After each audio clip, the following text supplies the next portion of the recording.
Hello जी, welcome to the teachers. आज की हमारी क्लास बेहद ख़ास होने वाली है, बेहतरीन होने वाली है।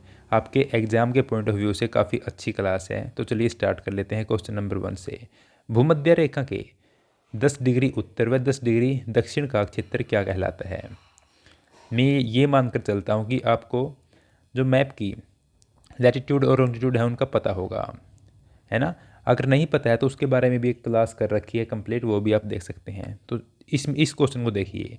जो हमारी इक्वेटर है यानी कि भूमध्य रेखा है, इससे जो ऊपर का भाग है उसको उत्तर ध्रुव, उत्तर गोलार्ध बोलते हैं, और नीचे का भाग को बोलते हैं दक्षिणी गोलार्ध। ठीक है। और जो पड़ी हुई रेखाएं हैं इस प्रकार से उनको बोलते हैं अक्षांश या लैटिट्यूड, लेटी हुई रेखाएं कह सकते हैं हम। तो जो 10 डिग्री ऊपर तक का एरिया है और 10 डिग्री नीचे का एरिया है, इस वाले क्षेत्र की स्पेशली बात हो रही है। तो इसी पर बेस्ड कई क्वेश्चन हैं। इस एरिया में किस प्रकार के लोग रहते हैं, कैसी कृषि होती है, यहाँ से कई सारे क्वेश्चन बनते हैं। तो इस क्वेश्चन का आंसर क्या होगा? क्वेश्चन नंबर 1, इस वाले भाग को बोलते हैं अमेजन बेसिन। ये है क्या? अमेजन एक नदी है जो क्या विश्व की सबसे बड़ी नदी अमेजन नदी है, और बेसिन यानी कि उसका क्षेत्र जहाँ पर उस नदी का जल इकट्ठा होता है। यहाँ पर इस पिक में आप देख रहे हैं, ये इतना सारा भाग अमेजन बेसिन कहलाता है। यानी कि कहने का तात्पर्य ये है दोस्तों कि अमेजन नदी का जो उसमें सारी सहायक नदियाँ मिल गई, और ख़ुद अमेजन नदी जो है उसका सारा जल जहाँ पे इकट्ठा होता है। जिस प्रकार हम इसको बिल्कुल सीधे से उदाहरण से समझें तो जो हमारा वाश बेसिन होता है, जो उसमें जल इकट्ठा होता है, उसी प्रकार एक जो गड्ढा होता है उसमें पानी इकट्ठा होता है। तो यह गहरा भाग होता है और इसमें गहराई होती है, इस कारण से इसमें सारा जल इकट्ठा हो जाता है। अब देखो, अमेजन नदी यहाँ से होकर बहती है, पश्चिम के पर्वतों से पूर्व में अंध महासागर में जाकर वह गिरती है, या वहाँ पर जाकर वो एंड होती है उस तरफ में, पश्चिम से आकर पूर्व की तरफ। ये हमारा बिल्कुल बेसिक क्वेश्चन था, शुरुआत का क्वेश्चन था, ताकि थोड़ा बेस बन जाए। इसी प्रकार से हम आगे चलेंगे। अगर ऐसा क्वेश्चन आपके सामने आए, बेसिन क्या होता है, तो आप बता देंगे कि जो मुख्य नदी है वह अपनी सहायक नदियों के साथ जल को जिस क्षेत्र में ले जाती है, जिस प्रकार हम बात कर रहे थे कि एक गड्ढा रूपी होता है स्थान, उसमें डाल देती है, तो उसको बेसिन बोल देते हैं कि नदी का बेसिन है ये। और अमेजन बेसिन विश्व का सबसे बड़ा नदी बेसिन है। ये भारत से बाहर है क्योंकि ये साउथ पोल में ज़्यादा है ना। जो साउथ हमारा दक्षिणी, बल्कि साउथ पोल तो क्या, साउथ पोल थोड़ी दूर हो गया। जो दक्षिणी गोलार्ध है, हेमिस्फीयर है, साउथ हेमिस्फीयर, उसमें ये ज़्यादा पड़ता है। इसकी क्या क्या खास बातें हैं जान लेते हैं। इससे पहले नदी बेसिन के बाद एक और ऐसा ही क्वेश्चन आता है, बच्चे कन्फ्यूज हो जाते हैं नदी बेसिन और नदी का मुहाना में। नदी का मुहाना क्या होता है? मुहाना में मुँह आ रहा है, और सीधी सी बात है, जब मुँह है तो मुँह की बात हम कर रहे हैं। जिस स्थान पर कोई नदी किसी अन्य जलराशि में मिल जाती है उसे नदी का मुहाना कहते हैं। ये एक बड़ी नदी है और ये एक छोटी नदी आ रही है इस साइड से, तो जहाँ पर यह मिलती है, यानी कि जहाँ पर छोटी नदी ख़त्म होगी उसे नदी का मुहाना बोल देते हैं। अब दोनों कंसेप्ट क्लियर हैं कि मुहाना क्या है और बेसिन क्या है। ठीक है। इसके बाद अमेजन नदी का अक्षेत्र कौन सा है भाई? अमेजन नदी की बात कर रहे हैं, अमेजन बेसिन की बात हम नहीं कर रहे हैं। अब ब्राज़ील के कुछ भाग, पेरू के कुछ भाग, बोलीविया, इक्वाडोर, कोलंबिया और वेनेजुएला का छोटा भाग, इसमें टोटल लगभग शायद 11 के आसपास कंट्रीज़ हैं। अच्छा, इस क्लास के बाद आपको एक छोटा सा काम करना है कि गूगल पर जाकर इन देशों के नाम एक बार देख लेने हैं, और एक बार मैप में अमेजन बेसिन को देख लेना है, अमेजन नदी को देख लेना है। क्योंकि ज्योग्राफी के क्वेश्चन ऐसे हैं कि मैप इनमें देखना अनिवार्य होता है। इसके बगैर आपको कंप्लीट डाटा याद नहीं हो पाता, और उसी से आपके ये माइंड में फिट हो जाएंगी, फिर आपको याद करने की भी आवश्यकता नहीं होगी। इसके बाद अमेजन नदी की खोज कैसे हुई थी? क्योंकि अमेजन नदी से क्वेश्चन आते हैं, इसलिए कई सारे क्वेश्चन डाल रखे हैं। स्पेन के जो इन्वेस्टिगेटर थे, जो वहाँ पर खोज करने वाले हम कह सकते हैं उनको, अन्वेषक थे जो, है ना, उन्होंने उन पर आदिवासी महिलाओं, एक्चुअली हुआ क्या था कि जब वो इसको फाइंड कर रहे थे, ढूंढ रहे थे, तो जो आदिवासी हमले में रोमन साम्राज्य के अमेजोन्स नामक महिलाएं थी, ये उनको ऐसा लगा कि ये उनकी जैसी महिलाएं हैं, इन पर हमले हुए थे वहाँ पर जब ये छानबीन खोजबीन कर रहे थे, तो इनको ऐसा लगा कि ये महिलाओं का समूह है। ठीक वैसा ही समूह है जो रोमन साम्राज्य में अमेजोन्स नामक महिलाएं हमले किया करती थी। तो इसी घटना के बाद उन्होंने इसका नाम अमेजन रख दिया और तब से इसको अमेजन नदी ही बोल देते हैं। तो हमने जान लिया कि कैसे इसकी खोज हुई थी। स्पेन के जो इन्वेस्टिगेट लोग थे उन्होंने इसकी खोज की थी। इसके बाद अमेजन बेसिन की जलवायु कैसी है? मोस्ट इम्पोर्टेंट क्वेश्चन यह है। तो हम जान लेंगे कि यह मोस्ट इम्पोर्टेंट क्वेश्चन है। और इसकी जलवायु कैसी है?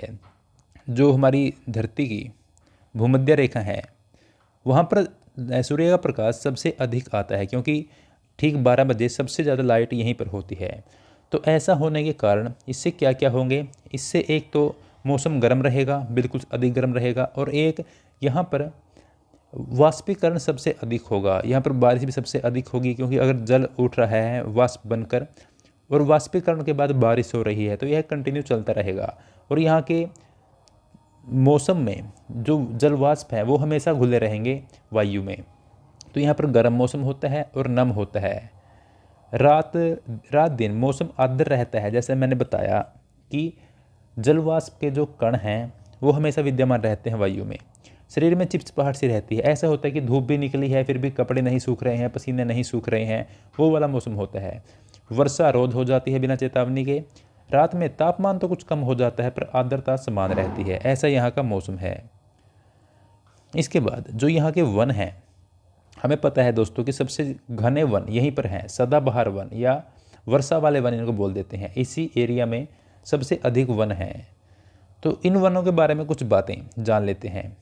शाखाओं और पत्तियों से सघन यानी कि घनी छत यहाँ पर बन जाती है और सूर्य का प्रकाश भी धरती पर नहीं पहुँच पाता।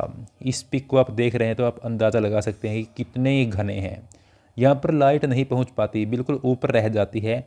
और जो नीचे का भाग है, धरती है, वो बिल्कुल चिपचिपी दलदल टाइप हो जाता है। वहाँ पर अगर लाइट नहीं पड़ेगी तो कीड़े मकोड़े और सांप ऐसे ऐसे वहाँ पर जानवर आ जाते हैं, जीव जंतु आ जाते हैं। छाया में बढ़ने वाली वनस्पति ही वनस्पति यहाँ पर है। और परजीवी पौधे हैं यहाँ पर ऑर्किड और ब्रोमिलाइड। डायरेक्ट पूछ लेता है कि वर्षा वन में कौन कौन से परजीवी पौधे होते हैं, क्योंकि यह अच्छा क्वेश्चन है। ऑर्किड और ब्रोमिलाइड परजीवी पौधे कौन से होते हैं? वो जो अपना भोजन स्वयं न बनाकर दूसरों पर डिपेंड रहते हैं। अब इंसान तो है ऐसा यार कि किसी से छीन लेता है। क्या पेड़ पौधे भी ऐसे हैं? जी, अगर एक ऐसा वृक्ष है जो परजीवी है तो वो दूसरे से कैसे अपना भोजन ले लेगा? वो जड़ों के थ्रू ले लेगा, क्योंकि वो जड़ों या तने से दूसरे वृक्ष से कनेक्ट होगा। और ये दूसरे पौधों को काफ़ी नुकसान पहुंचाते हैं, उनका भोजन छीन लेते हैं और कई बार तो दूसरे पौधे नष्ट भी हो जाते हैं, है ना। लेकिन हर प्रकार की वनस्पति पाई जाती है, क्या किया जाए। नेक्स्ट है अमेजन बेसिन में प्राणी जात विविधता यानी कि डाइवर्सिटी है, इसके बारे में बताइए। जैसा हमने जाना कि यहाँ पर लाइट तो पहुँच नहीं पाती है नीचे, तो कई प्रकार के कीड़े मकोड़े, सांप और विशाल अजगर भी यहाँ पर पाए जाते हैं। प्राणी जात खूब है जिनमें गुंजन, टुक्कन, रंगीन पक्षी पाए जाते हैं। बड़ी चोंच वाले पक्षी यहाँ पे होते हैं। भोजन के लिए बड़ी चोंच वाले पक्षी जो सामान्य पक्षियों से भिन्न होते हैं। यहाँ पर जैसे जो कौवा हो गया या अन्य चिड़िया हो गई, इनकी चोंच काफ़ी नॉर्मल होती है। होती तो इन पक्षियों की भी नॉर्मल है, लेकिन हमारे वाले पक्षियों को देखकर इनकी एबनॉर्मल हो जाती है, असामान्य इनको कह देते हैं। बंदर, स्लोथ, चींटी खाने वाले टैपोर, सांप और सरीसृप काफ़ी मात्रा में पाए जाते हैं। मगरमच्छ, सांप, अजगर और एनाकोंडा दिखाते हैं ना कि एनाकोंडा विशाल जंगलों में पाए जाते हैं, तो ये वही जंगल हैं। ऐसे ऐसे हजारों कीड़े मकोड़े यहाँ पर पाए जाते हैं, क्योंकि जब लाइट धरती पर नहीं पहुँचती है तो उससे यहाँ पर जो धरती है वो सूख नहीं पाती है, गीली रहती है। और आपको पता है कि गीली जगह में तो कीड़े मकोड़े आम हो जाते हैं ना। बोलते हैं ना कि साफ़ सफाई रखनी चाहिए वरना यहाँ पर सांप भी आ जाते हैं, वही सीन यहाँ पर हो रखा है। मांस खाने वाले पिरान्हा मछली भी अमेजन नदी में पाई जाती है। असाधारण जीव विविधता इसी कारण से कहते हैं, क्योंकि यहाँ पर अनेकों जीव जंतु पाए जाते हैं। आप साथ साथ में पिक्स को भी देखते रहें। इसके बाद जो वर्षा वन हैं, इनमें निवासी हैं, जो यहाँ पर लोग रहते हैं, वे अपना जीवन यापन किस प्रकार से करते हैं।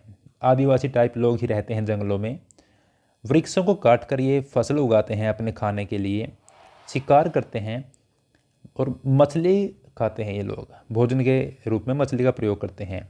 और जो यहाँ की महिलाएं हैं वो फसलों का ध्यान रखती हैं।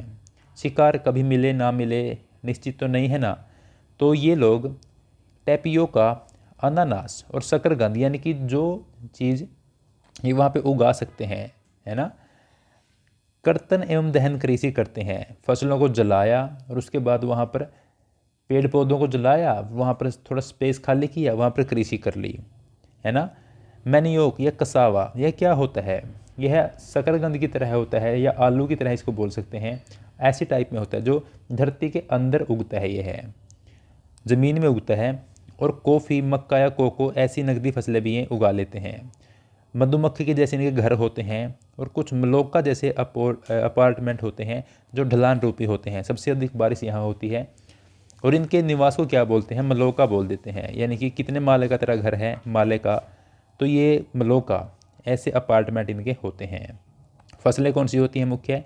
कसावा या मैनियोक इसको बोल देते हैं। कसावा कस के निकालते हैं उसको ज़मीन से, आलू की तरह वह होती है, ठीक है। इसके बाद वर्षा वन की स्थिति वर्तमान में क्या हो चुकी है? यह पहले से काफ़ी चेंज हो चुका है, क्योंकि जहाँ पर इंसान पहुँचता है तो वहाँ पर वह कुछ ना कुछ करने को आतुर रहता ही है। अभी हुआ क्या कि धीरे धीरे पहले से बदलाव आ रहा है। पहले वहाँ पहुँचने का सिर्फ नदी मार्ग था, यानी कि अमेजन नदी से ही लोग आवाजाही वहाँ पर कर सकते थे। और अभी क्या हुआ कि 1970 के आसपास 1972 में इसकी प्रोसेस थोड़ा लंबा चला था, कई साल तक। यहाँ पर ट्रांस अमेजन मार्ग बना दिया गया, जो ब्राज़ील देश है और जो इसके आसपास के क्षेत्र हैं वहाँ पर एक पूरा लगभग 4 से 5 हज़ार किलोमीटर लंबा एक हाईवे निकाल दिया गया है, जिसको ट्रांस अमेजन मार्ग बोलते हैं। जिस कारण से मूल आबादी को बाहर बसना पड़ा, यानी कि अगर जंगल काटे गए तो यहाँ पर रहने वाले आदिवासियों को भी बाहर शहरों की तरफ निकलना पड़ा और उनको भी बाहर ही कोई काम ढूंढना पड़ा। विकास हो रहा है, इस कारण से वर्षा वन को नष्ट किया जा रहा है। आप 2 पिक्स यहाँ पर देख रहे हैं। इन दोनों पिक्स में 2-2 पार्ट कर रखे हैं, जो पहले की स्थिति है और जो अब की स्थिति है। पहले और अब काफ़ी सघन वन थे, लेकिन अब इनको काट दिया गया है, विकास हो रहा है। इसके बाद दहन एवं कर्तन कृषि, बर्न एंड स्लैश एग्रीकल्चर, क्या होता है यह? इसका जिक्र हमने अभी पीछे किए है। झाड़ियों, पेड़ पौधों को साफ करके जलाकर मिट्टी को उपजाऊ बनाते हैं, है ना। कुछ वर्ष जब बीत जाते हैं तो यहाँ पर कृषि करने के बाद दोबारा से पोषक तत्व कम हो जाते हैं, जिस कारण से ये लोग, जो आदिवासी लोग हैं, नया स्थान ढूंढ लेते हैं और वहाँ पर भी ये सेम ऐसी ही क्रिया करते हैं कि जो पेड़ पौधे थे वहाँ पर उनको जलाकर थोड़ा स्पेस खाली कर लिया, वहाँ पर कृषि करने लग गए। जब वहाँ की उपजाऊ क्षमता कम हो गई तो उन्होंने दूसरा स्थान ढूंढ लिया। अब इस स्थान पर दोबारा से वनस्पति उगी और सेम दोबारा से पेड़ पौधे हो गए। ये प्रोसेस चलता रहता है। तो आज के हमारे क्वेश्चन ख़त्म होते हैं। हमने 10-11 क्वेश्चन किए हैं आज, लेकिन इनमें जानकारी हमने काफ़ी सारी प्राप्त कर ली है। क्वेश्चन क्या है? अमेजन बेसिन का जो क्षेत्र है वह कौन सा है, यानी कि भूमध्य रेखा से कितने डिग्री उत्तर व कितने डिग्री दक्षिण तक जो अमेजन बेसिन है उसका क्षेत्र पड़ता है, ये आप बताएंगे। ये आपके लिए क्वेश्चन है। क्लास आज की कैसी रही आप बताएंगे। और कम समय में ज़्यादा ज्ञान, यही तो है द टीचर्स की पहचान, ये हमारा स्लोगन है। और इसकी पीडीएफ आपको कहाँ मिलेगी? इसकी पीडीएफ मिलेगी आपको टेलीग्राम चैनल पर। और अगर आप लोग टेलीग्राम को नहीं ढूंढ पाते हैं, क्योंकि कई सारे कमेंट आते हैं कि हमें नहीं मिलता, तो जो वीडियो आप देखते हैं ना, उसके डिस्क्रिप्शन बॉक्स में ही एक लिंक मिलता है आपको, उस पर क्लिक करेंगे तो आप डायरेक्ट वहाँ पहुँच जाएंगे टेलीग्राम पर। और वहाँ पर आपको हर वीडियो का, हर लेक्चर का पीडीएफ मिल जाता है। इसके अलावा जो टेलीग्राम ग्रुप है अपना, उस पर डेली शाम को 9 बजे एक क्विज़ की जाती है, जिसमें 10 क्वेश्चन होते हैं और स्टूडेंट उसमें साथ साथ में जवाब देते हैं और अपनी तैयारी, अपना स्कोर चेक करते हैं वो कि कैसा है, और दूसरों का भी देखते हैं कि दूसरी तैयारी कैसे कर रहे हैं। इसके अलावा एनसीईआरटी की जो बुक्स हैं वो हम प्रिपेयर करके वहाँ पे अपलोड कर देते हैं। जिस प्रकार से जो आज हमने चैप्टर किया है, ये क्लास 7th की एनसीईआरटी ज्योग्राफी का एक चैप्टर है। मतलब एक चैप्टर का ये, इसमें कई सारे चैप्टर मिले हुए हैं। क्लास 7th की NCERT से हमने आज ये टॉपिक्स किए हैं। और जो ऐसी ही बुक्स हैं ज्योग्राफी की, पॉलिटिकल साइंस की या हिस्ट्री की, या कई सारे ऐसे सब्जेक्ट हैं जिनकी NCERT बच्चे नहीं पढ़ पाते हैं, तो उसको नोट्स के रूप में सॉर्ट करके उसको अच्छी अच्छी जानकारी निकाल के हम अपलोड कर देते हैं टेलीग्राम ग्रुप में। और उसकी जो मैराथन है वो भी हमारे चैनल पर अवेलेबल हैं। मतलब 1-2 घंटे में जो पूरी NCERT है वो आपको अच्छी तरह समझाई जाती है, बताई जाती है। और हर वीडियो का लिंक आपको यहाँ पर मिल जाएगा और नोट्स भी आपको टेलीग्राम पे मिल जाते हैं। ये सभी फ्री है, इसका कोई चार्ज नहीं लिया जाता है। इसके अलावा एक पिक और रहती है आज, ये अमेजन बेसिन के जंगल हैं। यहाँ पर इसको आप अच्छी तरह देख सकते हैं। अगर मूवीज़ वगैरह में आपने देखा है कि बीच में से रोड निकल रहा है और दोनों साइड में घने जंगल हैं, तो वो यही की वो स्थिति है। देख लीजिए, इतने सारे भयंकर जंगल हैं यहाँ पर, और सबसे ज़्यादा जो घने जंगल हैं पृथ्वी पर वो इसी भाग में हैं। और ये वो ट्रांस अमेजन मार्ग है जो जिसकी हम बात अभी कर रहे थे। तो इस प्रकार से मेरी ये कोशिश रहती है कि आपको साथ साथ में पिक्चर्स दिखा दी जाएं ताकि आप रिलेट कर पाएँ। तो आज की क्लास कैसी रही, और अगर आप इन क्लासेस को देख रहे हैं तो मुझे पूरी उम्मीद है कि आपके ज्ञान में काफ़ी वृद्धि हो रही होगी। और अभी जो क्वेश्चंस मुश्किल लगते हैं, आपको कंफ्यूज कर देते हैं, वो आपके माइंड में ऐसे बैठ चुके होंगे कि आप छोटे बच्चों को या आपके साथियों को बताया करेंगे कि जो वो एरिया है वह अमेजन बेसिन का एरिया है, उसमें ऐसे लोग रहते हैं, ऐसी कृषि होती है। इससे आपका मोटिवेशन लेवल भी तो बढ़ता है ना। जब आपके पास सही सार्थक जानकारी है तो फिर दिक्कत क्या है। जब भी कोई ऐसे पॉइंट्स पर बात करते हो आप अपना पॉइंट भी रख सकते हैं, आपका पक्ष भी आप रख सकते हैं। और मैं तो यही कहूँगा कि तैयारी करते रहिए कंटिन्यू, और जुड़े रहें। आप तैयारी जहाँ से भी करें, आप बेस्ट प्लेस से तैयारी करें जिससे आपका टाइम वेस्ट ना हो। मैं ये नहीं कहता कि द टीचर्स बेस्ट है, क्योंकि हमने भी अभी स्टार्ट किया है, हो सकता है कि हमसे भी कई गलतियाँ हो जाती हों, लेकिन आप जहाँ से भी तैयारियाँ करें तो आप अच्छी तरीके से उसको समझें, उसको रिवाइज ज़रूर कर लें। चाहे आप जो भी पढ़ रहे हैं उसको रिवाइज करना काफ़ी ज़रूरी होता है, क्योंकि एक बार में देखने सुनने से सब कुछ याद नहीं होता, हम भूल जाते हैं। हमें लगता है, जैसे आपको लग रहा होगा कि आपने इस टॉपिक को काफ़ी अच्छे से कवर कर लिया है, लेकिन हो सकता है कि आप 2-3 दिन के बाद इसमें से आधा डाटा भूल जाएं, है ना। तो आपको इसके बारे में थोड़ा सा गूगल से या यहाँ वहाँ से जानकारी प्राप्त कर लेनी चाहिए।